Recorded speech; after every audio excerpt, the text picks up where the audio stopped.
الفاتحہ۔ صلی اللہ علیہ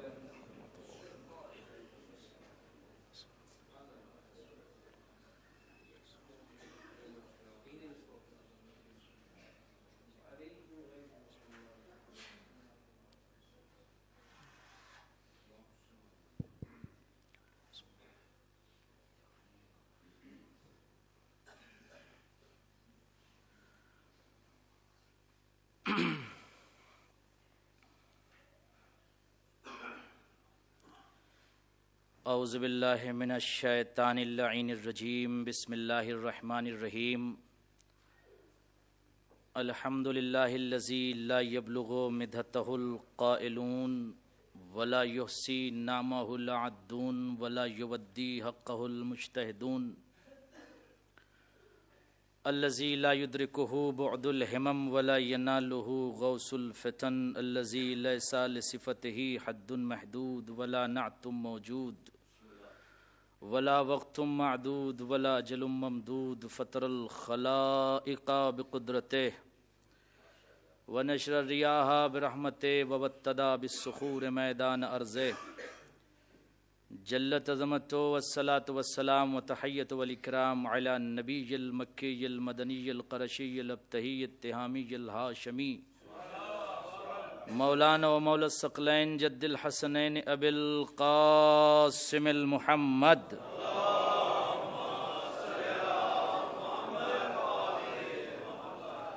وآلہ الطیبین الطاہرین المعصومین المنتخبین المنتجبین المظلومین، واللعنۃ الدائمۃ الباقیۃ الجاریۃ الساریہ علی اعدائہم ومنکر فضائلہم ومصائبہم وسخاوتہم وجلالتہم وعظمتہم وکرامتہم ونجابتہم وفضائلہم وشرافتہم اجمعین، اما بعد فقد قال اللہ الحق سبحانہ وتعالی فی محکم کتابہ المجید وفرقانہ الحمید وقولہ الحق بالحق، بسم اللہ الرحمن الرحیم، وَأَنَّ هَذَا صِرَاطِي مُسْتَقِيمًا فَاتَّبِعُوهُ وَلَا تَتَّبِعُوا السُّبُلَ فَتَفَرَّقَ بِكُمْ عَنْ سَبِيلِهِ۔ صلوات پڑھیں محمد وآلہ محمد۔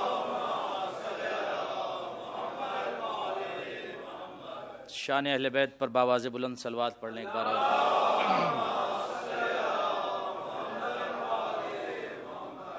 تمام کائنات کے محبان اہل بیت کے جان مال کی حفاظت اور عزت آبرو کے لیے، حفاظت کے لیے باواز بلند ایک بار اور صلوات پڑھیں۔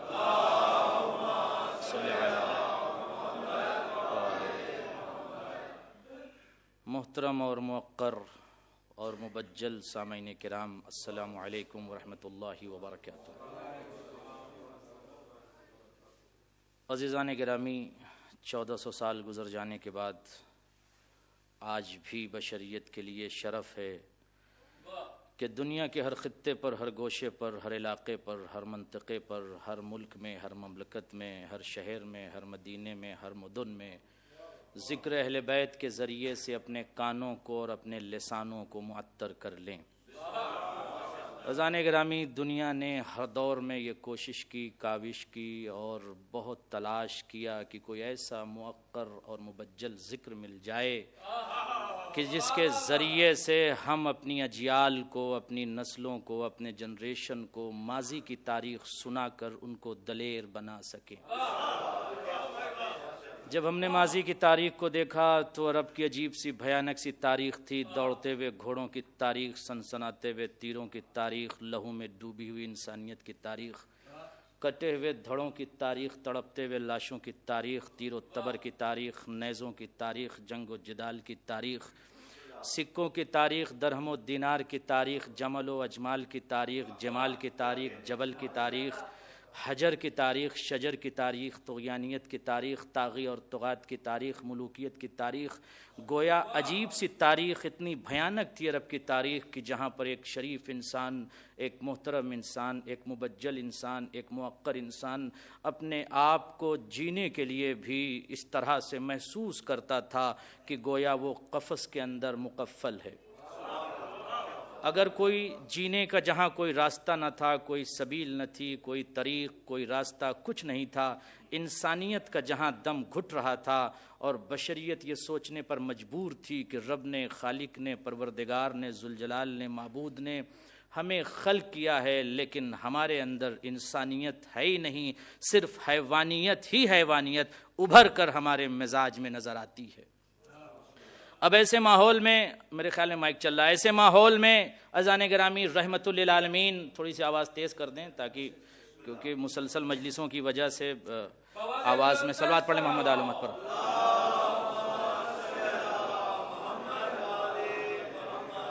ایک ایسی عجیب سی بھیانک سی تاریخ جسے بشریت کی تاریخ نہیں کہا جا سکتا تھا، جسے انسانیت کی تاریخ نہیں کہا جا سکتا تھا، بلکہ ایسی تاریخ جس پر شیطنت کا قبضہ تھا، جس تاریخ پر رحمانیت کے قلم سے کچھ لکھا نہیں تھا، بلکہ شیطنت نے اپنے بدنما کردار سے انسانیت کی تاریخ کو مرتب کیا تھا۔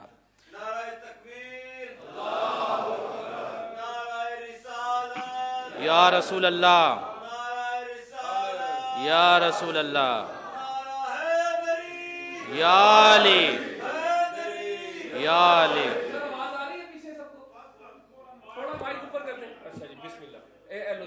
حسینیت، زندہ آباد، حسینیت، زندہ آباد، یزیدیت، یزیدیت، مردہ آباد، نعرہ حیدری، یا علی۔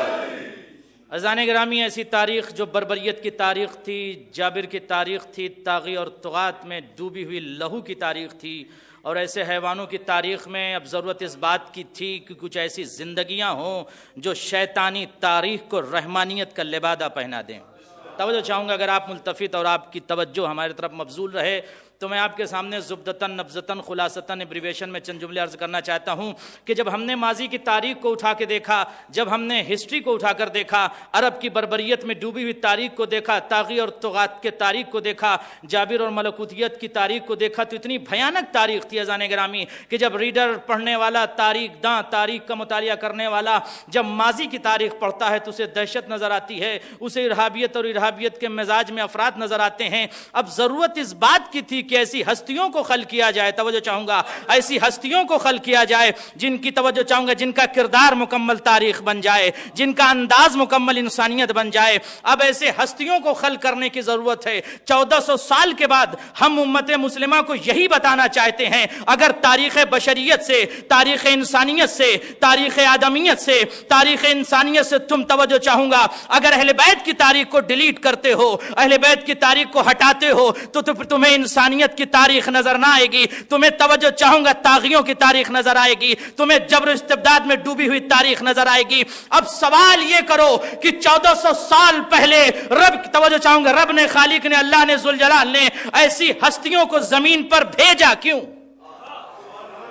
سوال کرو، مزاج انسانی سے سوال کرو، یہ پوچھو، عرب کی تاریخ سے، انسانیت کی تاریخ سے، مزاج کی تاریخ سے انسانی ذہن میں سوال پیدا ہوتا ہے، اہل بیت کے نزول کا مقصد کیا تھا؟ یہ عظیم ہستیاں آسمان کی بلندیوں کو چھوڑ کر زمین پر کیوں آئے؟ توجہ چاہوں گا، فرش کو انہوں نے زینت کیوں بخشا اور اپنی عظیم تاریخ کو چھوڑ کر آسمان کی بلندی سے زمین پر آئے کیوں؟ اب جب ہم نے تاریخ کا مطالعہ کیا، اس کا زبدہ نظریہ آیا، اس کا خلاصہ نظریہ آیا، اگر یہ آسمان کی بلندیوں کو چھوڑ کر فرش کو زینت بخشنے نہ آتے تو پھر انسان کیسے بلند ہوتا؟ اللہ اکبر۔ اگر آپ توجہ کر رہے ہیں، جہاں بربریت کی تاریخ تھی، جہاں بربریت کی تاریخ تھی، جہاں ظلم استبداد کی تاریخ تھی، جہاں شیطنت کی تاریخ تھی، جہاں جنگ و جدال کی تاریخ تھی، جہاں پر حرب کی تاریخ تھی، جہاں پر حروب کی تاریخ تھی، جہاں پر شیطنت کا سکہ جمع ہوا تھا، ایسی تاریخ میں اگر عرش کی بلندیوں کو چھوڑ کر فرش کو یہ زینت نہ بخشتے تو پھر انسان موقر کیسے ہوتا؟ انسان مبجل کیسے ہوتا؟ انسان محترم کیسے ہوتا؟ انسان شرف کے جبال پر بیٹھتا کیسے؟ توجہ چاہوں گا، اگر خلاصہ خلقت آل محمد کو دیکھیں تو انہوں نے احسان کیا بشریت پر، جو زمین پر آ کر بشریت کو بلند کر دیا۔ صلوات پڑھ لیں محمد آل محمد پر۔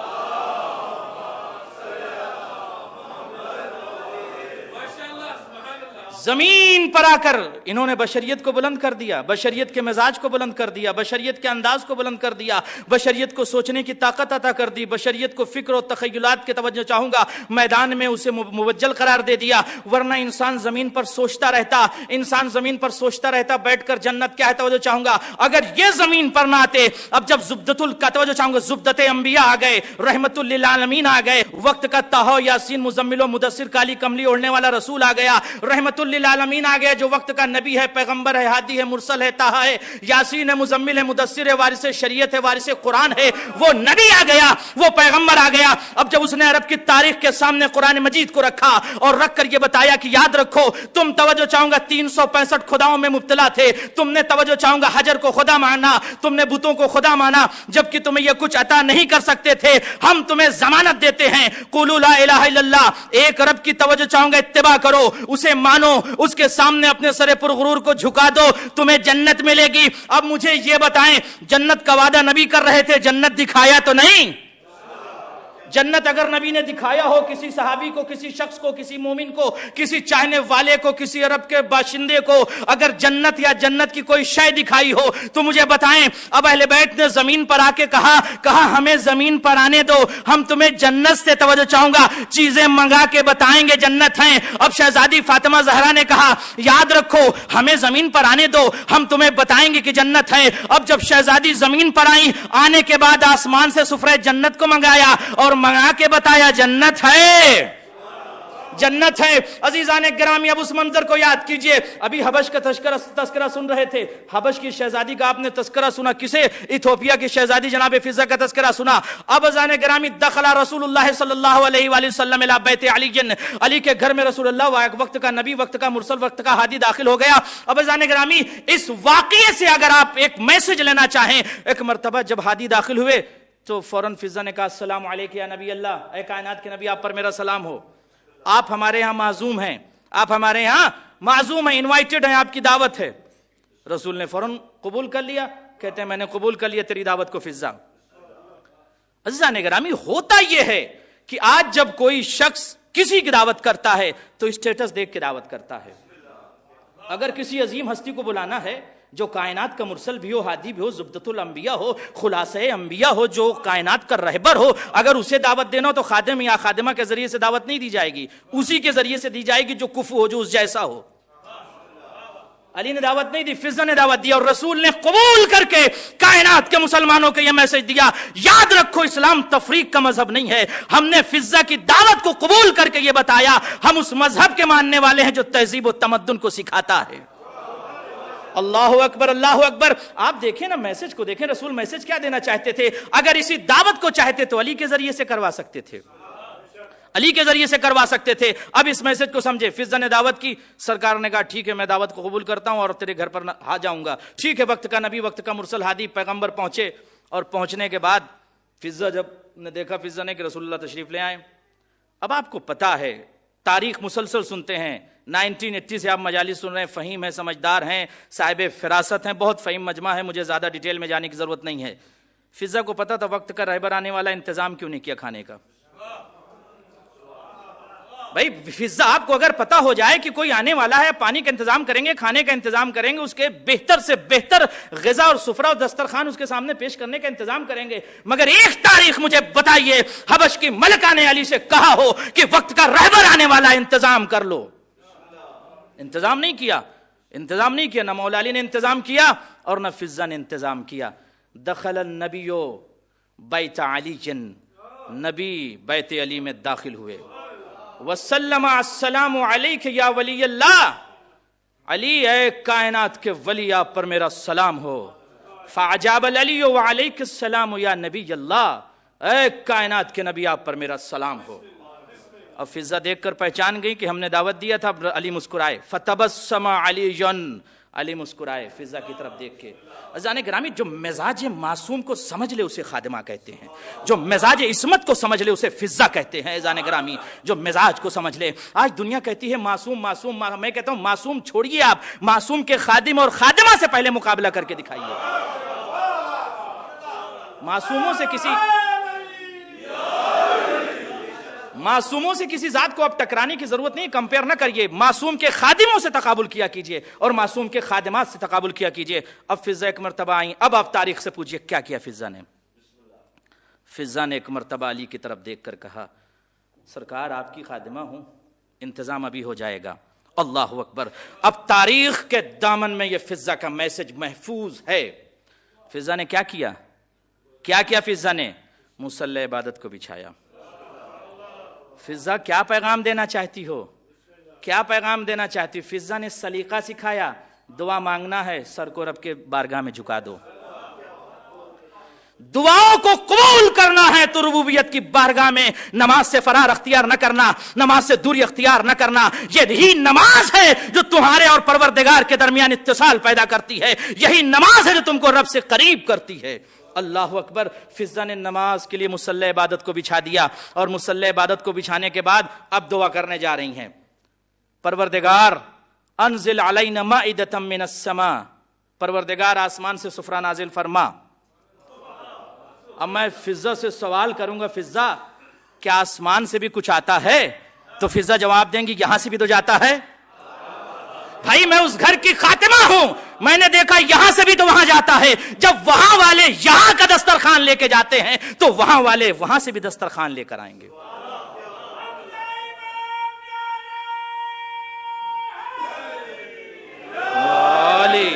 اب ازان گرامی ایک مرتبہ جناب فضہ سلام اللہ علیہ کی دعا باب استجابت سے ٹکرائی تھی، اور وہاں سے سفرہ نعمت چلا، دسترخوان نعمت چلا، مائدہ چلا ازان گرامی، اور اس کا نزول ہوا۔ عزیزان گرامی، میں نے ہاتھوں کو جوڑ کر فضہ کے بارگاہ میں جا کر کہا اے حبش کی رہنے والی، ایتھوپیا کی سرزمین کی فضہ، آپ پیغام کیا دینا چاہتی ہیں، میسج کیا دینا چاہتی ہیں؟ تو فضہ جواب یہ دیں گی کہ یاد رکھو کائنات کے مسلمانوں، اہل بیت کے توجہ چاہوں گا، اہل بیت کے دریچے پر آ کر اپنے سر پرغرور کو جھکا کر مجھ سے سلیقہ سیکھو۔ تم توجہ چاہوں گا، تم نے معرفت اہل بیت کہاں کی ہے؟ تم نے ان کی بصالت کو کہاں دیکھا؟ تم نے ان کی شرافت کو کہاں دیکھا؟ تم نے ان کی سخاوت کو کہاں دیکھا؟ تم نے ان کے جمال کو کہاں دیکھا؟ تم نے ان کے علم کو کہاں دیکھا؟ تم نے ان کی قدرت کو کہاں دیکھا؟ تم نے ان کے اختیارات کو کہاں دیکھا؟ پہلے آ کر ہمارے اختیارات کو دیکھو۔ جب اس گھر کی فضہ اور کنیز کا عالم یہ ہے کہ جب آسمان کی طرف دعا کرتی ہے تو آسمان سے جنت سے توجہ چاہوں گا، سفرہ نعمت چلاتا ہے۔ ارے جس گھر کی کنیز ایسی ہو اس گھر کی ملکہ کیسی ہوگی؟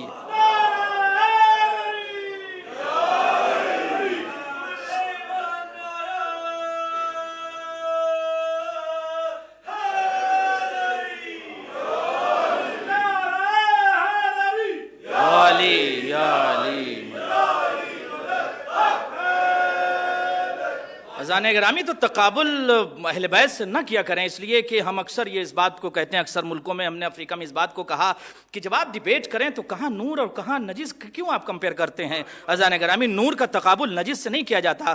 آپ اگر نور کا تقابل کرنا ہے تو نور کا تقابل نور سے ہوتا ہے، نور کا تقابل نور سے ہوتا ہے۔ اذان گرامی شیخ طوسی کی بڑی اچھی بات مجھے لگی، شیخ طوسی نے ایک جملہ کہا کہ ان من سنت اللہ ان یختبر ولیہ لتحشر اعداؤہ، پروردگار نے اہل بیت کو امتحان کے منزل پر اس لیے رکھا تاکہ ان کے دشمن بلوں سے باہر نکل آئیں، ان کے دشمن بلوں سے باہر نکل آئیں، پتہ چلے کہ دشمن کون ہے، دوست کون ہے۔ بہت اچھی بات کہی، تاکہ دشمن بلوں سے باہر نکل آئیں۔ یہی تو ہو رہا تھا رسول اللہ کے زمانے میں، یہ بھی صحابی، وہ بھی صحابی، یہ بھی صحابی۔ 50 سال پہلے، 40 سال پہلے سیریا کی سرزمین حجر بن ندی الکندی کے روضے پہ لکھا ہوا تھا القاتل معاویہ رضی اللہ تعالی عنہ والمقتول حجر بن ندی الکندی رضی اللہ۔ یہ ہے حقیقت مسلمان، یہ ہے مزاج مسلمان۔ جو قاتل اور مقتول کا فرق نہ سمجھ سکے اسے امت مسلمہ کہتے، اسے امت مسلمہ کہتے ہیں۔ زان گرامی تو 1400 سال بعد گزر جانے کے بعد جب کبھی تقابل ہو تو اہل بیت سے کسی ایسی ہستیوں کو نہ ملانا، اس لیے کہ یہ مکمل قرآن ہے، یہ مکمل قرآن ہے، ان سے تقابل نہ کرنا۔ زان گرامی اس لیے کہ ان سے تقابل کرو گے تو پھر رسوائی ہوگی، ضلالت ہوگی، گمراہ ہو جاؤ گے، ضال اور مضل کہلاؤ گے، اس لیے کہ مقدس ہستیاں ہیں۔ اے نور کے پتلے تمہیں کیا خاک سے نسبت، احسان تیرا ہے جو زمین پر اتر آیا۔ احسان تیرا ہے جو زمین پر اتر آیا. آج 1400 سال کے بعد مسلمان کہتے تقابل کرتے. میں ایک جملہ آپ کے سامنے کہتا ہوں, آپ آئیے مجھے سوال کا جواب دیجئے. آسمانی کتابیں کتنی ہیں؟ 4 ہیں نا. کیا کیا ہیں؟ توریت, انجیل, زبور اور قرآن. امت مسلمہ سے کہیے کہ یہ توریت, انجیل, زبور, یہ تینوں کتابیں آسمانی قرآن سے پہلے ہیں یا نہیں؟ نزولی حساب سے, بحیثیت نزول بات کر رہا ہوں میں, بحیثیت نزول یہ تینوں کتابیں پہلے نازل ہوئیں. کثیر السن ہوئی نا, ان کی عمر زیادہ ہے. تینوں کتابوں کی عمر, توجہ نہیں کر رہے ہیں آپ میرے جملے پر, تینوں کتابوں کی مسلمانوں عمر زیادہ ہے. توریت کی, زبور کی, انجیل کی, مقدس تمام کتابوں کی قرآن سے عمر زیادہ ہے. تو اتباع کر لیجئے ان کی, اتباع کر لیجئے. امت مسلمہ کہاں سوئے ہوئے ہو؟ اپنے ضمیر اور خمیر کو جا کر دیکھو کہ جب تم توریت اور انجیل و زبور کی اتباع نہیں کرتے, کہا اتباع قرآن ہی کی ہوگی. میں نے کہا اتباع توریت کی کر لو, زبور کی کر لو, انجیل کی کر لو. کہا نہیں, اتباع نہیں ہوگی. ہوں گے کثیر السن, ہوں گے عمر میں زیادہ. توجہ چاہوں گا, یہ آسمانی صحیفے ہوں گے عمر میں زیادہ, ان کی عمر زیادہ ہو, کثیر السن ہو, مگر مولانا اتباع ہم قرآن ہی کی کریں گے. کیوں؟ کہا نہیں, اتباع قرآن ہی کی کریں گے. قرآن کے اندر وہ سارا علم ہے. توجہ چاہوں گا, کائنات کی خلقت سے لے کر توجہ چاہوں گا اور قیامت تک کا سارا علم پروردگار نے قرآن مجید میں اڈیل دیا ہے. نہ توریت کی اتباع ہوگی, نہ زبور کی اتباع ہوگی, نہ انجیل کی اتباع ہوگی. پھر مسلمان کہے کی اتباع کرو گے؟ کہا قرآن کی اتباع ہوگی. میں نے کہا قرآن سے پہلے کثیر السن توریت ہے, انجیل ہے, زبور ہے, اس کی اتباع کر لو. تو مسلمانوں نے چیخ کر کہا کیا ہو گیا, ہم کافر ہو جائیں گے اگر قرآن کو چھیڑ کر, توجہ چاہوں گا, قرآن کو چھوڑ کر ہم نے آسمانی صحیفوں کو مان لیا تو ہم کافر ہو جائیں گے. ہم نے فوراً کے, توجہ چاہوں گا, جملوں کو پکڑ کے کہا یاد رکھو, جب تم آسمانی صحیفوں کو قرآن مجید پر مقدم نہیں کر سکتے تو پھر سقیفہ کے ضعیفوں کو,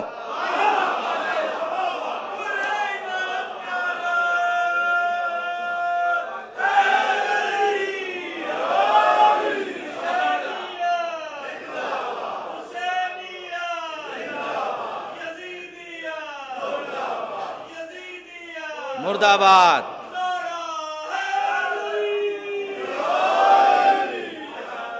جب آسمانی صحیفوں کو, مقدس صحیفوں کو ہم قرآن مجید پر مقدم نہیں کر سکتے تو اے مسلمانوں, جو عقیدہ قرآن صامت کے لیے رکھتے ہو وہی عقیدہ قرآن ناطق کے لیے رکھو. جو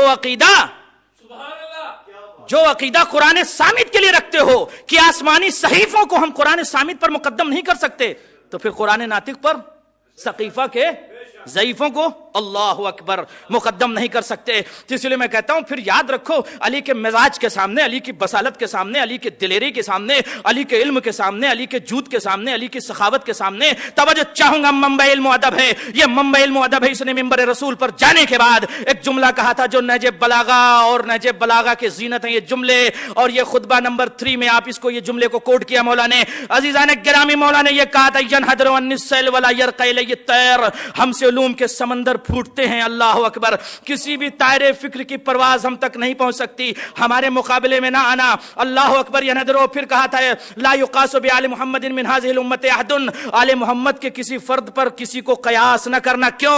کہا ہم اساس الدین و عماد الیقین, وہ اساس دین بھی ہیں, عماد الیقین ہے. یہ مولا کا جملہ ہے نہج بلاغہ کے اندر کہ ذان گرامی ہم آل محمد کو کسی پر قیاس نہ کرنا.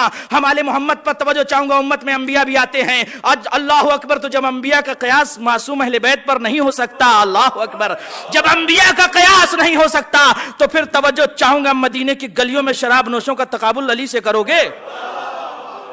اس لیے کہ علی اللہ کی تیغ مسلول ہے, علی مرد مقبول ہے, علی امام المتقین ہے, علی خلیفہ دنیا و دین ہے, علی معرفت کا جام ہے, علی گلشن محمد کا باغبان ہے. ہر ولی کائنات کا, ہر ولی, جتنے ولی کائنات میں ملیں گے, چاہے ہندوستان کی سرزمین ہو چاہے پاکستان کی سرزمین ہو, کائنات کے ہر ذرے پر جہاں جہاں ولی ملیں گے, کائنات کا ہر ولی علی کا غلام ہے. کیوں؟ اس لیے کہ علی کے ہاتھوں میں ولایت کا نظام ہے.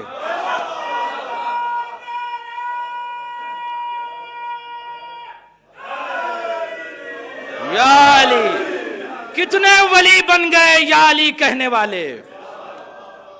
علی کے ہاتھوں میں ولایت کا نظام ہے میاں، علی کی سلطنت سلطنت دوام ہے، دونوں عالم میں علی کا فیض عام ہے، عقلوں سے بالا۔ دنیا کیا سمجھے گی مزاج علی کو، بصالت علی کو، توقیر علی کو، تبجیل علی کو، تفسیر علی کو، تنزیل علی کو، دنیا کیا سمجھے گی؟ عقلوں سے بالا علی کا مقام ہے۔ اور کہ جس نے علی سے معدت وہ اللہ کا جانی ہو گیا، اور کہ جس نے دشمنی وہ شیطان ثانی ہو گیا۔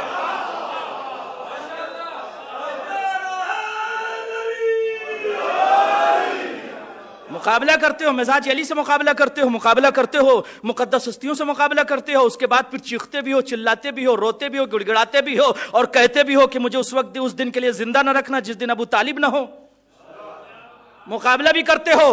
عزیزان گرامی، حق پرست اسے کہتے ہیں، خدا پرست اسے کہتے ہیں، اور منصوص من عند اللہ اسے کہتے ہیں جو زمین پر بیٹھ کر اپنے باپ کے منبر سے اتار دے۔ خرج الحسن علیہ السلام وقال انزل من منبر ابی، اتر میرے باپ کے منبر سے۔ اترنے والے نے کوئی جدال نہیں کیا، کوئی بحث نہیں کی، کوئی تکرار نہیں کیا، کوئی دلیل نہیں پیش کی، کوئی برہان نہیں پیش کیا، کوئی پروف نہیں پیش کیا، فوراً منبر سے اتر آیا۔ ارے سلام ہو مولا حسن، آپ کی توجہ چاہوں گا، عظمتوں کو سلام ہو، آپ نے منبر سے اتار کر یہ اعلان کیا میں وارث منبر ہوں۔ اس نے اتر کر بتایا میں غاصب منبر۔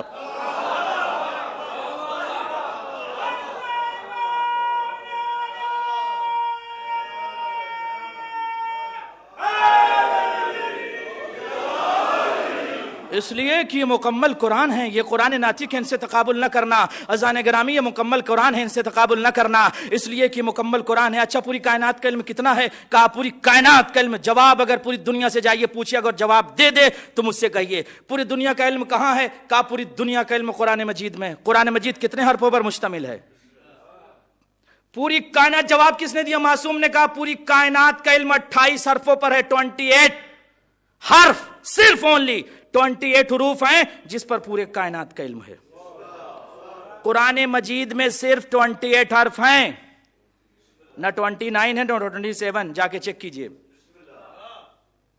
کس نے جواب دیا؟ یہ معصوم نے نا، اس نے جواب دیا جس کے کلیجے میں علوم آل محمد۔ اس نے کہا 20، توجہ چاہوں گا، 28 حرفوں پر پوری کائنات کا علم منحصر ہے، 28 حرفوں پر پوری کائنات کا علم مشتمل ہے۔ اذان گرامی، پھر ایک مرتبہ کمیل نے سلام کر کے کہا علی تیری عظمتوں کو سلام، تیری جلالت کو سلام، تیرے جود کو سلام، تیرے علم کو سلام۔ تم توجہ چاہوں گا، تم منبر سلونی کا دعویٰ کرنے والا علی ہے، اور جب منبر سلونی دعویٰ علی نے کیا تھا، اور حدیث یہاں پر آپ اسے روک دیتے، پوری حدیث پڑھا کریں۔ حدیث میں مولا نے کیا کہا تھا؟ سلونی سلونی قبل ان تفتدونی۔ اس کے بعد کیا کہا؟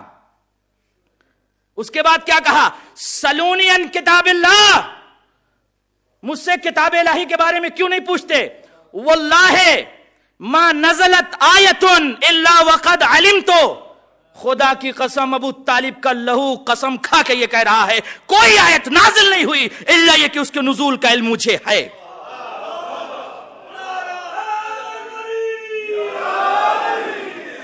اس کے بعد آواز دیتے ہیں واللہ لیس من آیا الا وقد نزلت وعرفت وعلمت فیما نزلت وأین نزلت وعلی من نزلت۔ خدا کی قسم میں علم آل محمد ہوں، میں مصدر علوم آل محمد ہوں، اور میں یہ جانتا ہوں کہ آیت الہی کب، کہاں، کس پر، کس لیے نازل ہوئی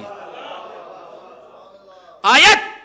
اس کے بعد پھر کہا کہ علمت بلیل نزلت ام بنہار ام فی سہل ام فی جبل، یہ آیت رات میں نازل ہوئی یا دن میں؟ سہل میں متوازن زمین پر نازل ہوئی یا پہاڑوں پر نازل ہوئی؟ تو یہ وہی کہہ سکتا ہے جس نے قرآنی آیتوں کے نزول کو دیکھا ہو۔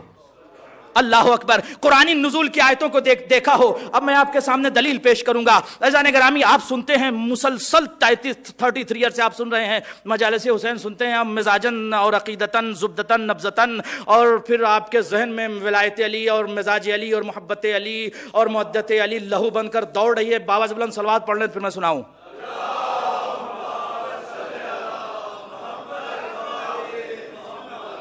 اشارہ صرف کروں گا زانے گرامی، جب علی نازل ہوئے کعبے کے اندر، ظاہر سی بات ہے خلقت کا لفظ اس لیے استعمال کیا جاتا تھا کہ بچوں کو سمجھایا جا سکے، بچوں کو سمجھانے کے لیے کہا جاتا ہے کہ علی کعبے میں تیرا جب کو پیدا ہوئے۔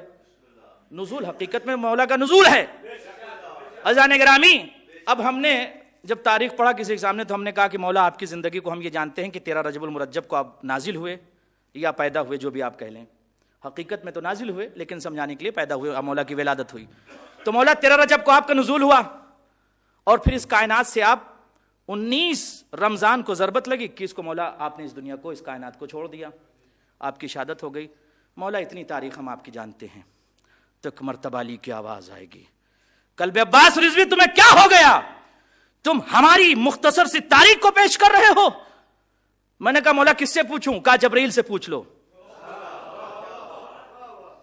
کہا جبرائیل سے پوچھ لو۔ میں نے جبرائیل سے کہا جبرائیل تم بتاؤ۔ تو ایک مرتبہ جبرائیل نے کہا کہ کئی ہزار سال پہلے میں آسمان میں پھنس گیا تھا، رب ذوالجلال نے پوچھا تھا تو کون ہے میں کون ہوں، تو کون ہے میں کون ہوں، میرے اوپر دہشت طاری تھی، میرے اوپر ربوبیت کا جلال طاری تھا اور میں توجہ چاہوں گا جواب نہ دے سکا۔ ایک مرتبہ پردہ نور سے آواز آئی، اے جبرائیل کہہ دے انت رب الجلیل وانا عبد الذلیل۔ قلب عباس یہ ابھی کی بات نہیں ہے، یہ ابھی کی بات نہیں ہے، یہ کئی ہزار سال پرانی بات ہے۔ اذان گرامی صلوات پڑھ لیں محمد آل محمد پر۔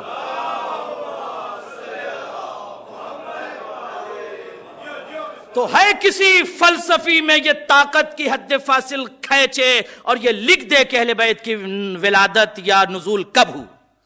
کوئی کہہ سکتا ہے؟ کب خلق کیا اللہ نے اہل بیت کو؟ کب خلق کیا؟ اس لیے کہ جب کوئی ہو تب تو لکھے گا، جب کوئی ہو۔ ایک خالق تھا، خلق کر رہا تھا، کچھ ہستیاں تھی مخلوق۔ اللہ اکبر، خدا کی قسم آپ سرور میں ڈوب جائیں گے۔ کچھ ہستیاں تھی جنہیں پروردگار خلق کر رہا تھا۔ اذان گرامی تو جب لفظ جب، کب، تب، کب خلق ہوئے، کس وقت خلق ہوئے، یہ اس وقت پتا چلا جب سورج اور چاند کی خلقت ہوئی۔ مگر کائنات کا رسول یہ کہہ رہا ہے کہ اول ما خلق اللہ نوری، یہ جبل جبال، چرند پرند، سمندر، یہ دریا، یہ طغیانی، یہ قمر، یہ شمس و قمر، کچھ نہیں، سب کچھ نہیں تھی کائنات کی خلقت۔ اول ما خلق اللہ نوری، سب سے پہلے ہمارا نور تھا۔ اور کیا مولا کہا وَعَنَا وَعَلِيٌّ مِّن نُورٍ وَاحِدٍ، ہم اور علی ایک نور کے دو ٹکڑے ہیں۔ تو کیا مولا یعنی رسول اللہ کی خلقت پہلے ہوئی اور مولا علی کی خلقت بعد میں ہوئی؟ کہا نہیں، یہ انا وعلی من نور واحد کا مطلب یہ ہے کہ رتبتاً پہلے میں اور پھر علی، زمان و مکان کا فرق نہیں ہے۔ یہ نہ سمجھ لینا کہ پہلے میری خلقت ہوئی اور 10 سال اور 20 سال بعد پھر علی کی خلقت ہوئی۔ اللہ اکبر، ایک نور کے دو ٹکڑے ہیں عزیزان گرامی۔ اس لیے ہم کائنات کے مسلمانوں سے کہتے ہیں کہ جو لفظ جب اور کب اور تب و شمس و قمر کا محتاج نہ ہو اسے اہل بیت کہتے ہیں۔ توجہ چاہوں گا جو زمان و مکان کا محتاج نہ ہو اسے اہل بیت کہتے ہیں۔ نہ کسی توجہ چاہوں گا فلسفی میں یہ طاقت ہے، نہ کسی رائٹر میں یہ قوت ہے، اختیار ہے کہ وہ یہ لکھ سکے کب کس وقت پیدا ہوئے، جب تک یہ خود نہ بتائیں، اور جب تک یہ خود نہ بتائیں۔ اس لیے ہم نے کہا کہ تم ان سے اپنا تقابل نہ کرنا، اس لیے کہ تم مجبور ہو، یہ مختار،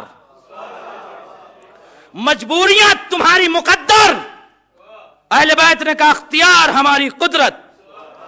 تم اتنے مجبور ہو کہ ایک وقت میں ایک جگہ جا سکتے ہو، ہم ایک وقت میں 40 جگہ جا سکتے ہیں۔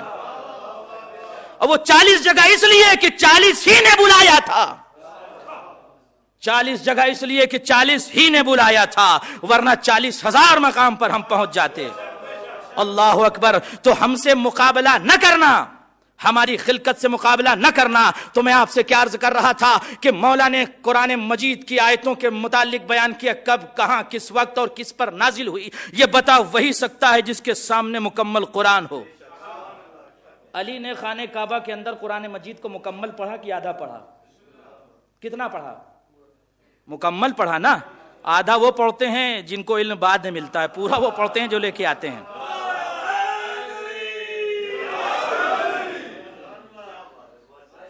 قرآن مجید کو مکمل مولا متقیان نے دریچے کعبہ پر ایک مرتبہ وقت کا زبدۃ الانبیاء، خلاصہ انبیاء، کمالات انبیاء ایک مرتبہ پہنچے اور علی کو آغوش میں لیا۔ اور آپ نے واقعہ سنا، ایک مرتبہ آغوش نبوت میں ولی نے پورے مکمل قرآن کو پڑھ کر یہ بتایا کہ توجہ چاہوں گا لوح محفوظ سے میں قرآن کو لے کر آیا ہوں، اور اب مجھے معلوم ہے کون سی آیت کب اور کہاں اور کس وقت نازل ہوگی۔ اذان گرامی اب آپ مجھے یہ بتائیں کہ جب علی کی خلقت ہوئی تھی پورا قرآن نازل ہوا تھا یا نہیں؟ جب علی